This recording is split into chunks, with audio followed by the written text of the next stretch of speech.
తిరుమల ప్రసాదంలో కల్తీ ఆరోపణలపై వెంకటేశ్వర స్వామి వద్ద ప్రమాణానికి తాను సిద్ధమని సీఎం చంద్రబాబు కూడా ప్రమాణం చేయాలంటున్నారు టీటీడీ మాజీ చైర్మన్ వైవి సుబ్బారెడ్డి. అయితే తాను ప్రస్తుతం తిరుపతిలోనే ఉన్నానని, వైవి సుబ్బారెడ్డి వస్తే ఇప్పుడే ప్రమాణానికి సిద్ధమని మంత్రి నారా లోకేష్ కౌంటర్ ఇచ్చారు. ఇంతకన్నా నీచమైన ఘోరమైన కార్యక్రమం ఉండదు. నేను వెంకటేశ్వర స్వామిని నమ్ముతున్నాను, మీరు కూడా వెంకటేశ్వర స్వామి భక్తుడని చెప్తారు కాబట్టి రండి ప్రమాణ స్వీకారం. నేను చేయడానికి సిద్ధంగా ఉన్నా. వెంకటేశ్వర స్వామి పాదాల కింద ప్రమాణం చేస్తాను. నేను నా కుటుంబంతో సహా వచ్చేస్తాను. మా పాలనలో ఎటువంటి చంద్రబాబు నాయుడు గారు ఆరోపణ చేసినట్టు ఎటువంటి అక్రమాలు నీచమైన కార్యక్రమాలు జరగలేదు. మీరు ఏదైతే నింద మోపారో మీరు దాన్ని కట్టుబడి ఉన్న పని అయితే రండి, మీరు కూడా ప్రమాణం చేసి చెప్పండి. నేను తిరుపతిలో ఉన్నా, రండి. నేను ప్రమాణం చేసాను, నేను సిద్ధంగా ఉన్నా. దాంట్లో ఎలాంటి సందేహం లేదు. ఇంకా రిపోర్ట్లు వచ్చిన తర్వాత నేను ఎందుకు భయపడాలండి? చాలా క్లారిటీగా ఉంది. వైవి సుబ్బారెడ్డి గారు కూడా నేను సూటిగా ప్రశ్నిస్తున్నా. గతంలో మీరు ఇలానే పింక్ డైమండ్ రాజకీయాలు చేశారు. ఆనాడు ప్రత్యేకంగా నా పైన, మా ముఖ్యమంత్రి చంద్రబాబు నాయుడు గారి పైన ఆరోపణలు చేశారు. దేవుడు పింక్ డైమండ్ ఏదో దొంగలిచ్చామని.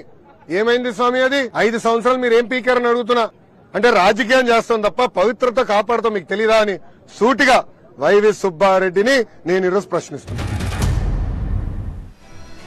వరల్డ్ ఫేమస్ తిరుమల లడ్డు ఇప్పుడు మోస్ట్ బర్నింగ్ టాపిక్ అయింది. లడ్డు తయారీలో నిజంగా యానిమల్ ఫ్యాట్ వాడారని టీడీపీ ఆధారాలు చూపిస్తుంటే వైసీపీ మాత్రం పచ్చి అబద్ధాలు అంటూ కౌంటర్ అటాక్ చేస్తోంది. S value equation of its suspected adulterants as per ISO 17678 2019. Number 3, palm oil and beef tallow. Palm oil and beef. గొడ్డు మాంసంలో వచ్చే పదార్థాలని కలిపారు. బీఫ్ టాలో. కరీముల్లా షరీఫ్ అనేటువంటి ఎస్పీ స్థాయి అధికారిని విజిలెన్స్ అధికారిగా నియమించి ఆయన ద్వారా ఈ పనికిమాలిన రిపోర్టులన్నీ రాయించి ఆ తోలు తుపాకీని పేల్చినాడు.